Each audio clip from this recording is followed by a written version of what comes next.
Hello everybody, my name is Marco and welcome to the class. Today we are going to talk about writing test. As you know, writing test is around 57 to 60 minutes. It has two parts, task 1, which is writing an email, and task 2, which is answering a survey question or writing an essay.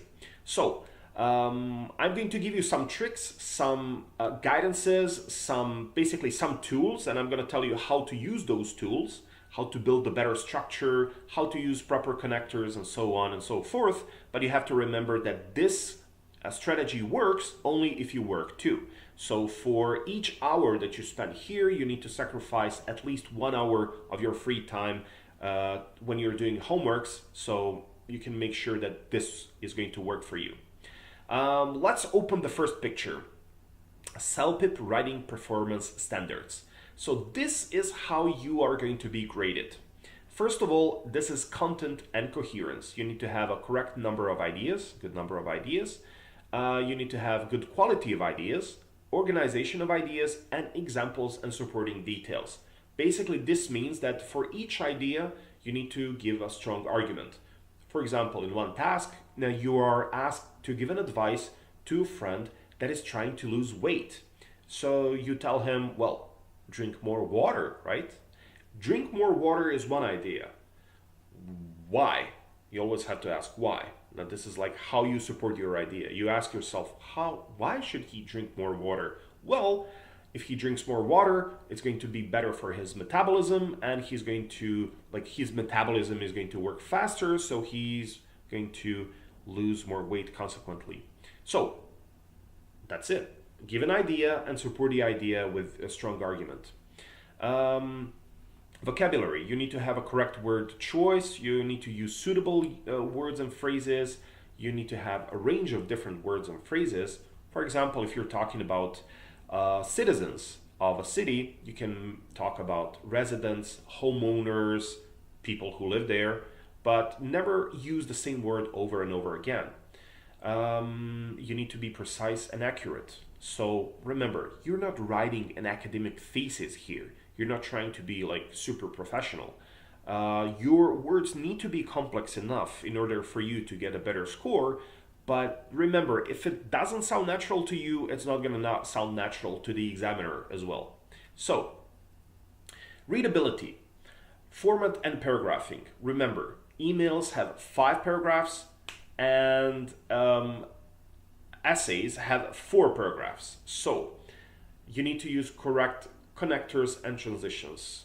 Moreover, furthermore, however, also, spelling and punctuation. Well, listen, when it comes to grammar and sentence structure and spelling and punctuation, I can't help you. You need to know that by yourself. So I cannot teach you grammar. You need to teach yourself a grammar. But I can give you some guidances how to use your existing grammar in this structure so we can make a better product here. Grammar and sentence structure, if you see that sometimes your sentence is too complex, then you can try to divide it into 2 or 3 sentences even. So make sure that you know that if it doesn't sound natural to you, it's not going to sound natural to the examiner either. So again, task fulfillment. Read what the task tells you to do. Read it. If it says give a couple of advice, make a complaint, you do that, right?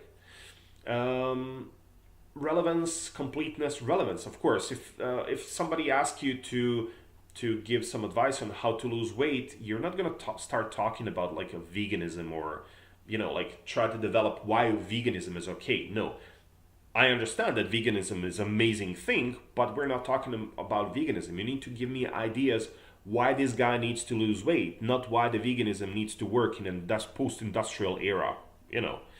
So word count needs to be good too. If it says 150 to 200 words, try to make it 180 is the perfect, right? Try to make it up to 200. This is your task fulfillment. Relevance, completeness, register, word count. All right, moving to the next picture. If you take a look in the next picture, you are going to see a cute kitty cat. So the kitty cat is obviously confused because it doesn't know how to use laptops, and there haven't yet been laptops made for cats so they can use them properly. So that's why the cat is confused. And it's confused like you because I know I'm cramming a lot of information here. So in strategy, most important thing here is greeting. When you're writing an email, you start with, if it's formal email, you start with Dear Mr. or Mrs. somebody. Or if it's semi-formal, informal email, you start with hi or hello.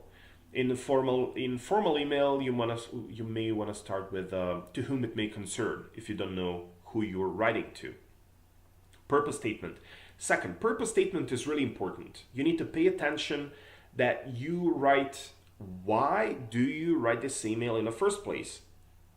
It's logical because in the modern world, every day we receive around hundreds of emails. And when we open an email, we want to know, is it worthy of continuing to read, or should we just delete it or just put it in a spam folder? So it's really important that when we open this email, we see, I want to write because this, or the reason for my writing, or the reason why I write this email to you is because blah, blah, blah. This is how you usually write your purpose statement. It should be very simple, it should be very easy, and it's really easy to understand and learn. Body paragraphs. Make sure you have 5 paragraphs here. Concluding statement. Write one statement to sum up your email. It usually sounds like, I hope my suggestions, I hope you're going to hear my suggestions and you're going to apply them, and I hope we're going to fix this problem in the future. Something like this. Sign off. Choose sign off based on level of formality and familiarity. I think one of the most important things here is to remember that when you're signing off in a formal email, you only use best regards, kind regards, right? Those are the most appropriate ones. You don't want to use sincerely yours or truthfully yours in a formal email. So, signature, you can use your real email or not, it doesn't really matter. Real name or not, sincerely yours, Lady Gaga, who cares? Okay, on-screen tools. Next image. Writing task 1 instructions 2, you're going to see on-screen tools. Read the following information, blah, blah, blah, write an email. In the brown frame, you are going to see how many minutes you have left. And a little bit lower, you're going to see a big window where you're going to type your email. So you will have a spell check. So don't worry, there is a spell check. Spell check is not a cheating tool. Spell check is your really good friend. So make sure you use it a lot, because this is the way you're going to learn how to pronounce and how to type in the best way so you don't make typos. So you will see typos in your screen, and this is the screen that is going to be shown when you're doing the test, actual test. Key skills and strategies. Okay, I know this is a lot of information at this moment now, but let's go through them. So you will hear in the first column a writing skill, and in the right column you will see strategies. So writing skill, logical organization. Make an outline first. Start with a purpose statement and then end with a concluding statement. Complete the tasks in order. What does it mean? You start with a Dear Sir or Mr., to whom it may concern. Hi, Kelly, right? Then you write, the reason why I write this email is to tell you that I like you. is to ask for a loan, for a bank loan from your establishment, whatever. And then you conclude the statement. I hope we are going to solve this problem, or I hope you're going to give me your number and call me sometimes, right? Whatever, right? So you need to have a good concluding statement. You have, Dear Sir, Mr., to whom it may concern, hi, Kelly. The reason why I write this is because I want to have a bank loan from your bank and I want you to call me one day. And then you put the concluding statement, which basically says, like, I hope we're going to solve this matter. I hope you're going to give me the bank loan and call me sometimes, whatever. So complete the tasks in order, and now you can work on your ideas and supporting arguments and so on. So solid support. Brainstorm your ideas before you start writing. I mean, what's the point in writing if you don't know what you're going to write about, right? So stop, think about it, write on a piece of paper. You can ask the staff there. So write some of your ideas, think about it. Look, you can use one word, two words, whatever works for you. You can write the notes even in your native language. Doesn't really matter. You can use symbols, whatever works for you. Support each idea with details. How do you support each idea? Well, basically your idea says drink more water if the guy wants to lose weight, right? Drink more water. Why is this good? Why is this important? As I said, because the metabolism is going to work, whatever. Now, what is the other thing? Eat more veggies, eat more vegetables. Okay, why? Because they're full of fibers. So, well, the fibers are going to speed up your metabolism as well, right? So you're going to get rid of all the toxins. This is how you work. You give an idea, elaborate it further, and then give supporting argument. This is how it should work.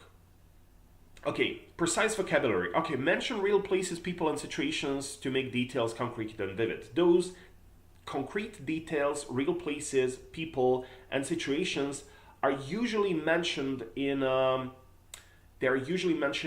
in your task setup. So you're going to read them. Basically, you're going to rewrite them or paraphrase them. Precise vocabulary. Use descriptive, precise, and natural language. It needs to be natural language to you. If it's not natural to you, it's not going to be natural to the examiner. Next one, avoid overusing words and phrases from the question. As I have mentioned, I don't know, it's a party sometimes, but sometimes it's also a celebration. Sometimes it's a holiday. Sometimes it's like event. You know, it depends, but you don't want to use party all the time, or but. However, also, accurate grammar and clear formatting. Use a variety of sentence types and grammatical structures. Don't make it too complex. If you see that your sentence is too long and you cram too much information, stop it, simplify it a little bit. Because even if your sentence is simple, the complex words that you're going to use, that you're going to paraphrase, the synonyms different synonyms you're going to use, and complex connectors are going to give you a better score. So make it simple, right? Make it more coherent, more understandable. You don't want to cram all the information in one long sentence. You can cut that sentence into smaller chunks. Accurate grammar and clear formatting. Connect ideas with transitions. However, furthermore, moreover, right? Instead of saying and, also, you use moreover, furthermore, and so on. Use capitalization and punctuation properly. Yeah. Try to make sure that you don't make these mistakes. Your spell check is going to help you, but you also should practice too. I think one of the good tools is Grammarly. Try to use that one. Try to download it. I don't know if you Grammarly it's called. It's really helpful for these kind of situations. Connect ideas with transitions. Okay, yeah. Start a new paragraph with each main idea.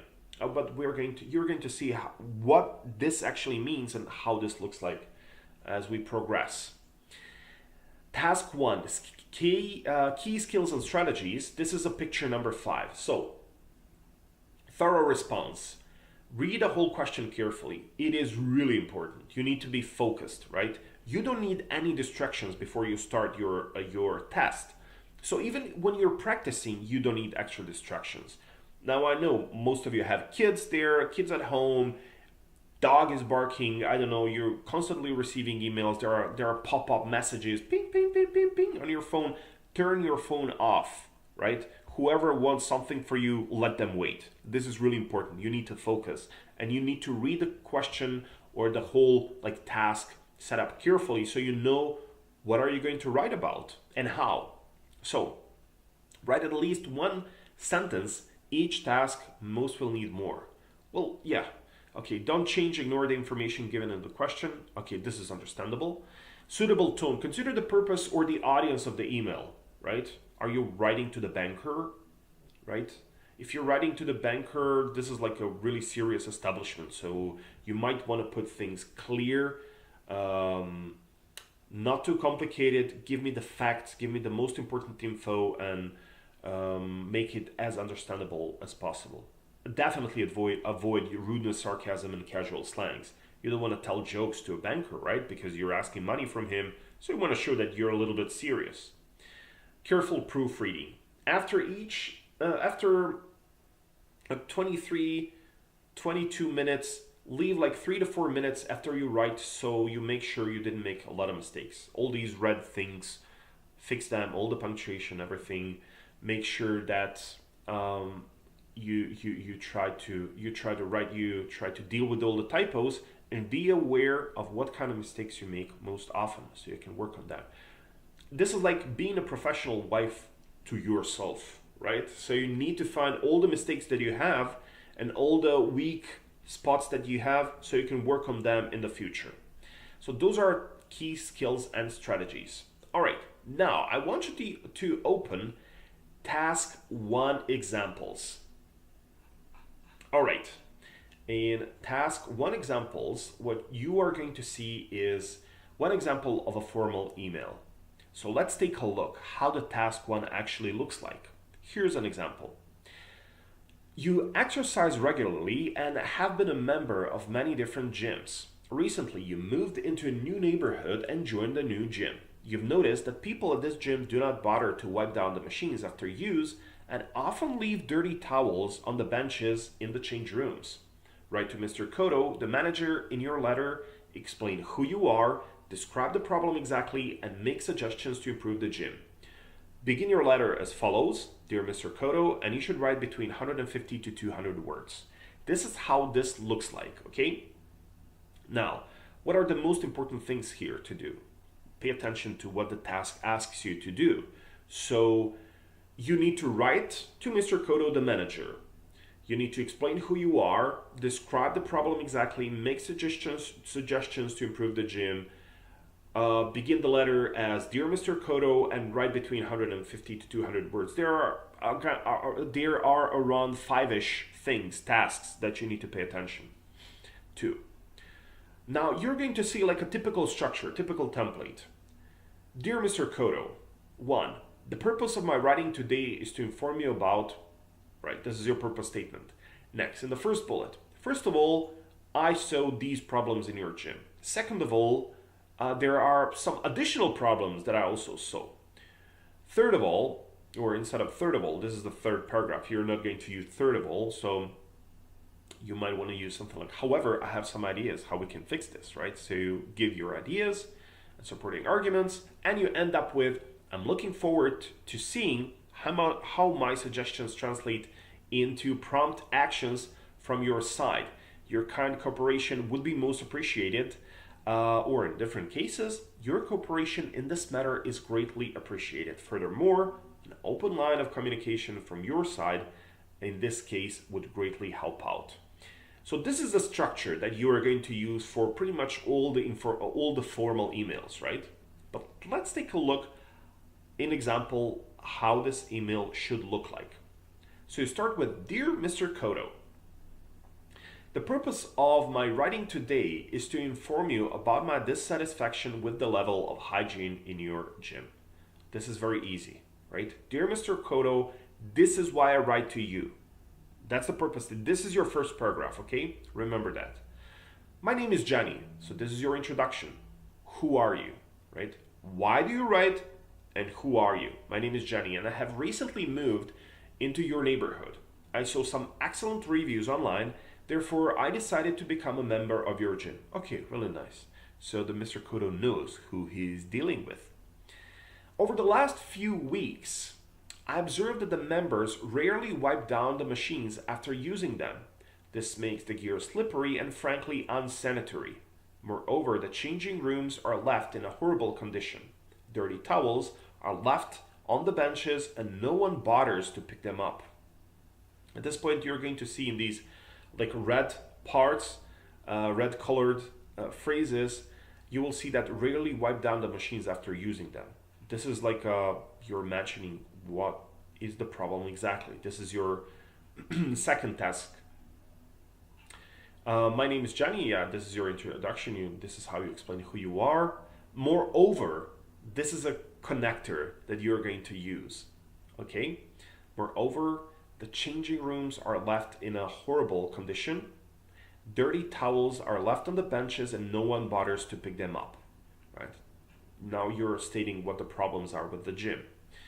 While I understand that it might be hard to control how the members act in the gym and its paces, I believe the problem can be solved with a better communication. This is your solution first. Now you're elaborating this. You can place notices on the walls and next to machines so that people are notified to wipe after themselves. If a person is not respectful to the rules, they can be fined a certain fee or even disqualified from the gym. And now you're writing, now that you wrote suggestions, remember the little kitty cat that we mentioned. So the last part is, this is a concluding statement. While I'm looking forward to seeing how my suggestions translate into prompt actions from your side, your kind of cooperation would be most appreciated. Best regards, Jimmy, right? Best regards, this is a sign-off that is adequate to the situation because, as we said, in the formal emails, best regards is the best sign-off. Best regards, Jimmy. This is how this looks like. It has 5 paragraphs, as you can see. It has, word count is 198, so almost 200, which is perfect, honestly. You started with Dear Mr. Kodo, you wrote a purpose. Why the hell are you writing? In terms of task fulfillment, you also mentioned who you are. In the 3rd paragraph, you mentioned the problems with the gym. In the 4th paragraph, you gave some good ideas how to solve this problem. And in the last one, you concluded the statement. You finished it with sign off. Okay? So this is how a typical email looks like. Now, maybe you don't see the structure at this point, but as we progress, you're going to have a better understanding. And the best way to get this understanding is to actually practice. Do your homework. It is really important. I will, after 2nd or 3rd class, I will start giving you homework. So you're not going to have homeworks now. At this point, just take a look. Now, one of my students asked me to give like a mind mapping, to cram all this information that I just said into one big image that I made. So I would like you to open 6, it's called 6 mail strategy. All right. So 6 mail strategy. Now, on the top, you can see key skills and strategies 1 and key skills and strategies 2. So you will see the same Dear Mr. Kodo example, Mr. Kodo task. In the first step, I mentioned that you need to read the task thoroughly and make sure you understand all the tasks in the bullet points. This is like with the red frame. You're going to see all the important things that you need to do, and through the lesson with the red lines, with the red underline, you will see how are these tasks fulfilled in this email. In a picture 2, you will see another kitty cat picture. I love this cat. I don't know why. 3rd one is greeting. So you need to choose greeting based on level of formality and familiarity. If it's formal, it can be to whom it may concern, dear Sir, Madam, dear Canada Day Community Picnic Organizer. Semi-formal can be dear Maria, dear John, or also dear Canada Day Community Picnic Organizer. If it's informal, you can use hello Mick, hi Vinny. Okay, so next step 4, you need to write a purpose statement. In a formal purpose statement, you usually write something like, the purpose of my writing today is, or I would like to register a complaint, or this email is about an interview. Semi-formal sounds something like, the reason for this email is, or I would like to inform you that thank you for the wonderful event last weekend. Informal one would be, I write to you because I would like to know why, and so on and so forth. Number 5, body paragraphs. Make sure that emails have 5 paragraphs. I would leave it to the last one because once you finish everything, you can see like if you're using like these 5 body paragraphs, if you have 5 of them. This will leave you with 3 body paragraphs to further elaborate your position. Number 6, with the pink frame, concluding statement. So you have to write 1 sentence to sum up your email, and at this part, you don't have to use typical connectors like in essays or survey questions. This is relatively easy, but you need to pay attention to the level of formality. I'm looking forward to seeing how my suggestions translate into prompt actions from your side. Your kind cooperation would be most appreciated, or in different cases, your cooperation in this matter is greatly appreciated. Furthermore, an open line of communication from your side in this case is greatly helped out.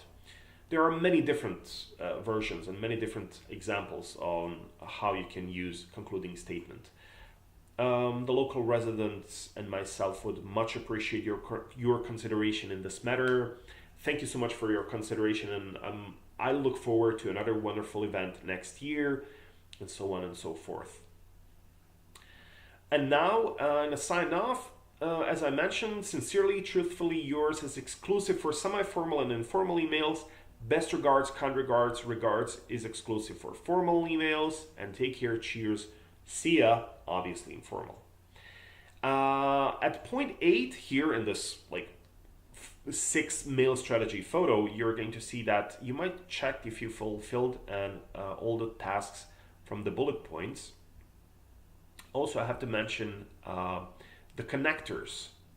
So, connectors here. Now, part 9.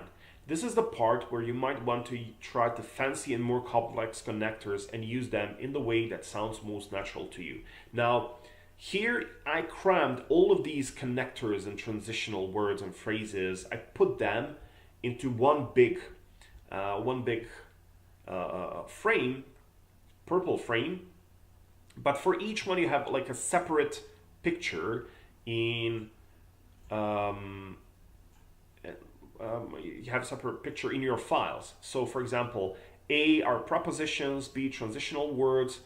For example, let's open C, agreement, okay? So if you open C, agreement, you will see agreement, addition, similarity.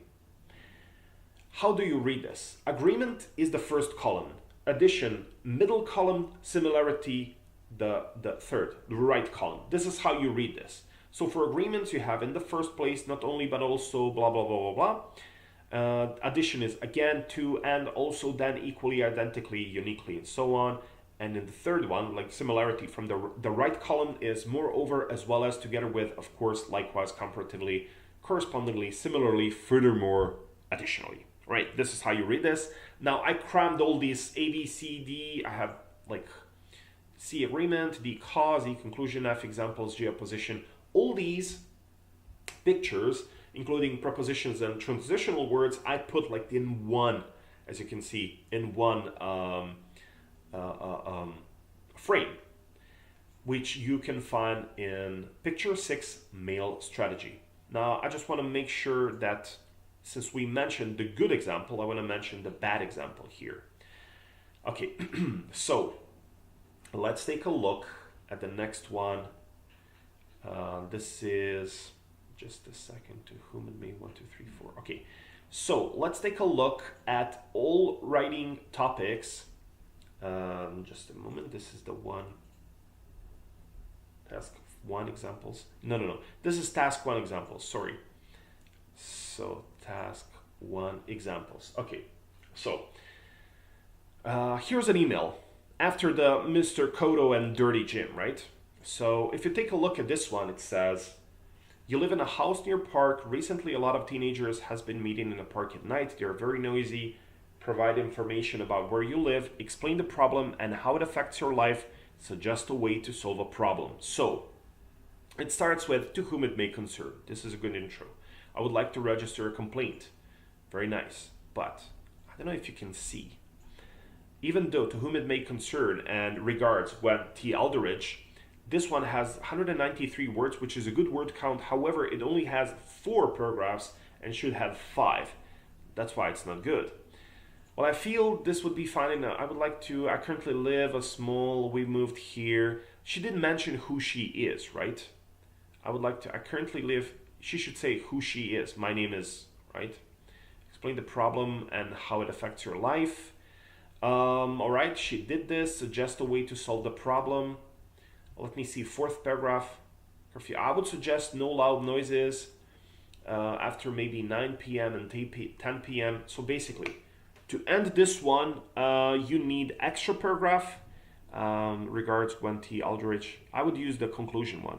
I hope we're going to solve this problem, and I would like to communicate this with you in the future. All best, Gwen T. Aldrich. All right. This whole information I crammed, all the stuff that I just said, you can find in Picture 6 Mail Strategy. Take a look at it, and we are going to talk about essay or answering the survey. Thank you so much. I'll be back.